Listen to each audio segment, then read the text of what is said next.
What's up, beautiful people? Welcome back to another first listen album reaction. In this one, we got BIBI's Life is a Beach and the EP, and freaking excited for this one. I see we got 5 tracks, and yes, I'm gonna be reacting to Bad, Sad, and Mad again too, because now we got like the full-on version, which is like a minute-ish longer than the version that we got with the music video itself. So yeah, actually all of the 5 tracks are like 2 to 2.5 minutes long, so actually kind of really short. So I feel like I will be like just wanting more by the end of this EP, but I know she will deliver amazing stuff. So I feel like without much further ado, we just gonna go ahead and jump right into the first one, and it is called Life, which is a total mood. So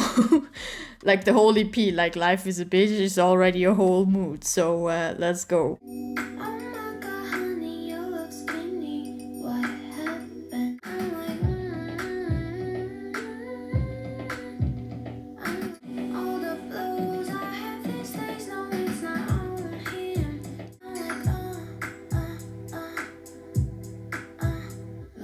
Freaking love again the instrumentals too. Love her, experimental alternative mix, like trying different stuff. Also how to like change her voice, how she changes herself or how she changes in, production itself with effects and stuff. It's just so dope and so genius because she never loses the groove. Like also when we got into the biggest verse in the middle, she really always was grooving with it, even though the instrumental change, but the tact and the groove and the vibe was always there. The rhythm was always there. That's something that I really love about BIBI's singing and rapping, kinda to sing rapping, next to having a freaking beautiful voice. And like I said already, Bad, Sad, Mad, just freaking beautiful as hell too. So I don't get that first line that she said that, oh my god, BIBI, you look shitty. But what the opener line gave me was kind of those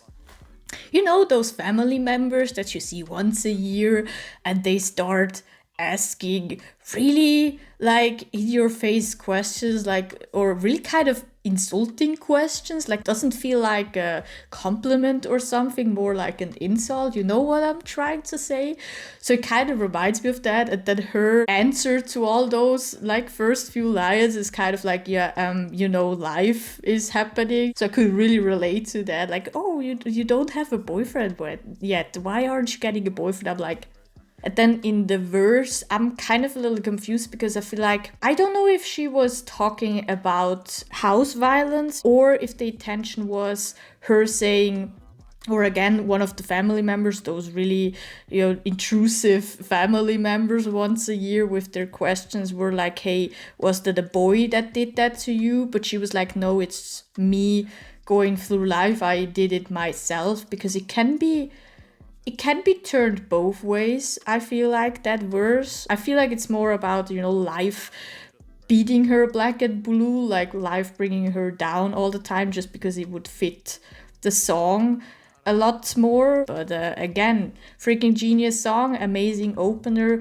really vibey too, really kind of simple, but then again yet really unique in a way song from her. So I really, really like it. So let's just go ahead to the next song, which is the kind of title track, Bad, Sad, and Mad.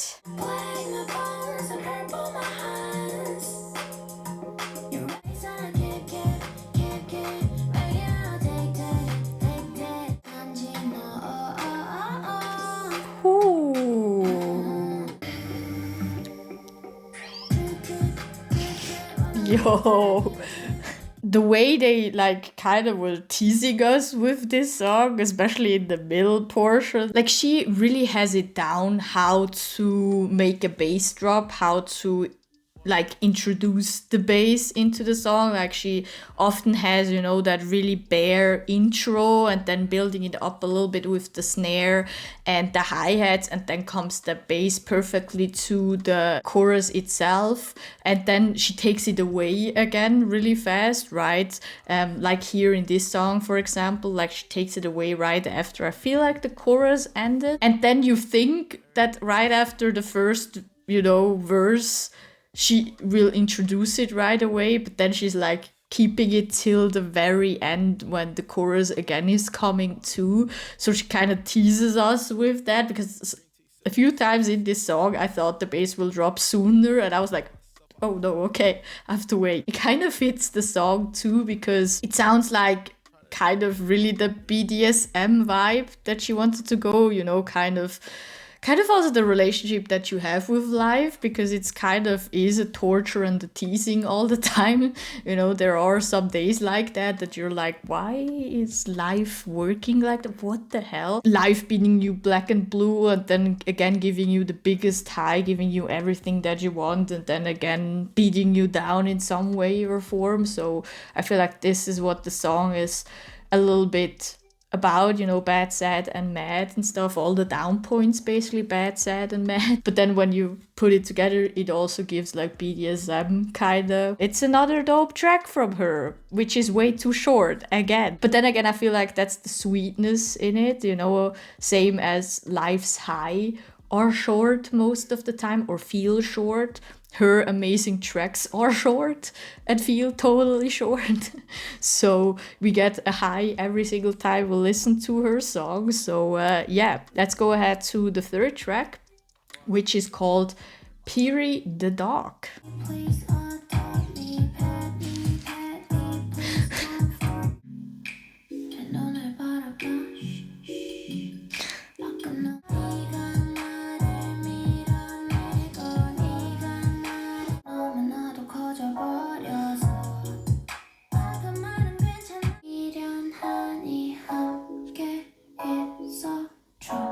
The vibe this girl has is just insane. It's just insane. That like kind of nursery rhyme structured chorus, that na na na na na na na na na, really simple but so effective. It just gets stuck in your brain because it has that familiarity for me to a nursery rhyme, with the tones and the rhythm right there. Then you have those dope instrumental with nice little change ups in there, like in, I think, like after the first chorus they had that like that, I don't know, little snares or something like that they changed up a little bit, which is dope. Then again, taking the bass away, reintroducing it, really stripping it bare in the middle of the song, then slowly reintroducing again hi-hats and snares and stuff. Like just that playfulness makes you addictive and curious about the song. Like you can always expect something new coming your way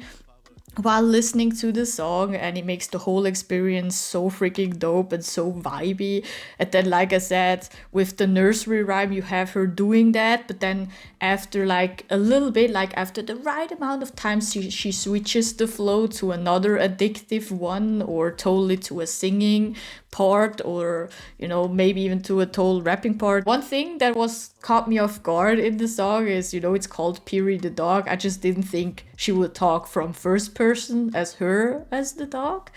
But then if you go with my whole theory that she talking to life itself as a person, then it kind of makes sense. Let's go ahead to the next song, which is now called Birthday Cake. So maybe, you know, it's going up, it's going to a high in her life. Or maybe not, because then again, I'm reminded that her EP is called Life is a Bitch, which is not really optimistic, so... Nobody told me I can have the whole chocolate. Yeah, I allow myself to lose it. 'Cause I sold it for 100. My own birthday cake, so I kept it in my closet. Could allow myself to lose it. wow, how did we end up here? Wow. But it fits, like, not saying it didn't work. I'm just like, how did they make that work? Like, we were just now in like a really chill R&B-ish alternative world right there, kind of, you know, kind of meditating feeling in terms of like instrumental, really calm, and then introducing the violins and stuff, nearly a whole orchestra right there. And it just worked. I'm like, wait, what? So now I want to hear like a whole song like this from her. I feel like that would be really dope. In this one, we got to see again or hear again her love to experiment with different sounds. Like we got this like kind of water drop sound as like the basically bass line of the whole song, and the rhythm maker of the whole song with really calming, like I think like piano keyboard sounds right there. And then just her, you know, sprinkling in some, you know, vocal flexing here and there, you know, she's like, yeah, you know, I can do that stuff still too. And then also again genius lyricism from her again too, and dope rhythm and flows from her too, because like this one, I feel like now the whole live concept is definitely like the red thread from the whole EP. Like I'm not seeing things, because like I feel like the birthday cake and stuff that she's singing about is kind of her being too nice, you know, giving away all the dope stuff and kind of giving away all the good stuff because she thinks she can't keep that just for herself, you know, similar to, for example, me, who has a hard time saying no to people. You know, you can see that correlation really well, and with that never really does that I want to do. You know what I mean? Basically her kind of scolding herself a little bit, being like, hey, I like, especially by the end, she's like, I could have kept it for me, you know, not totally kept it away in my closet, just like presently near me, and not just tuck it away my happiness, but, you know, bring it up and really feed my happiness. But instead I'm just tucking away my happiness and the things that I love in a closet, and let other people step all over me and you know, just bring other people's happiness up and not mine, basically. So with that, we're gonna go to the last track, which is called Life is a Beach. Yeah.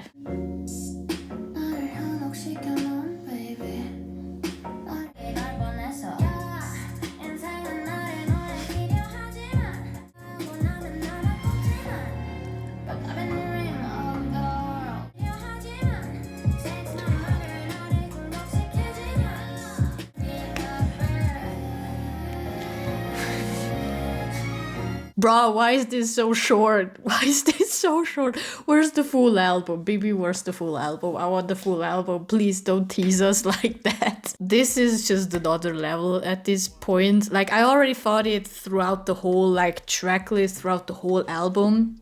This album, this mini album, is already a huge evolution from the other albums and singles. Don't get me wrong.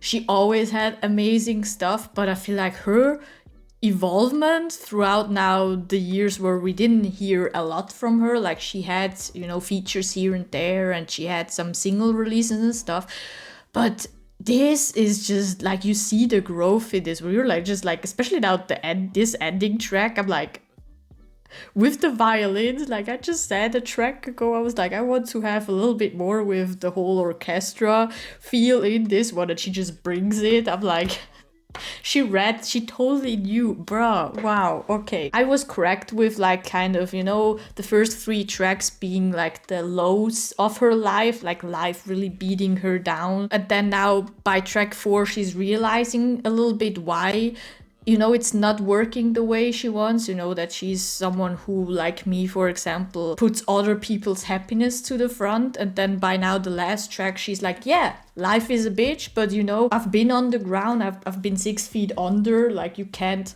be more down than I was there. But I also was like 9 feet up, like I was on the biggest high ever. So I totally know that life just goes up and down, and life is a bitch. It just does what it wants with you, basically. But in some way you can kind of control that by embracing it and just making the best out of each situation, if you know what I mean. And I feel like this is what this track is about. Again, instrumental, loved it. Like, she really knows how to keep it simplistic but still play around with different stuff, and then by the end kind of opening up the track with the orchestra is so freaking dope, with the violins and stuff. And again, dope flow, rhythm going on. I freaking love when she goes down into her deeper register, because then her raspiness with her deeper notes right there is just out of this world. It just leaves me floored every single time. But then it was also kind of, I feel like, a little bit of a rap section in this one too. So I was just like,